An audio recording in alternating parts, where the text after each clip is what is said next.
My cousin got us investigated by police for trying to get rich. I had to move in with my cousin for a few months because our place was getting renovated. And honestly, it was going pretty smooth. We played games, stayed up late, normal cousin stuff. But then one Wednesday, he came into my room with this huge smile on his face. The type of smile that immediately tells you something stupid is about to happen. He sat me down and said he figured out how to make us set for life. I blinked at him. Dude, what? He pulled out his laptop and showed me this whole scheme he had been planning. Apparently, he had been watching videos on how to edit documents, and he figured out he could make fake checks that looked completely real. I stared at him like he just told me he invented time travel using a microwave. I said that was the dumbest thing I had ever heard, but he kept saying it was foolproof. That banks did not even check anymore. I tried to talk him out of it. I really did. But this kid was convinced he was a genius, and that I was just too scared to see the vision. 2 days later, he actually went through with it. He deposited a check for $3,000 at an ATM, and when it went through temporarily, he thought he had won the lottery. He immediately went out and bought a new TV, a PlayStation, and a bunch of other stuff he did not need. I kept telling him this was going to blow up in his face, but he just kept saying I would thank him when we were rich. The next morning, there was aggressive banging on the door. I opened it, and there were 2 police officers asking for my cousin. Apparently, the bank flagged it immediately, reviewed the security footage, and tracked him down within hours. My cousin came to the door acting all confused like he had no idea what was happening, and they just showed him a picture of him at the ATM depositing the fake check. His face went pale, like Ghost at a funeral pale. They questioned both of us for an hour, and I had to explain that I had nothing to do with his idiotic plan. I told them I tried to stop him, that I literally begged him not to do it. Luckily, they believed me because apparently my panicked energy was pretty convincing. But my cousin?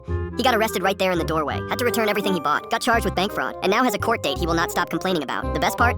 His foolproof plan lasted exactly 18 hours before he got caught. I moved back home the second our renovations were done, and now every time he texts me asking for money, I just send him a picture of handcuffs.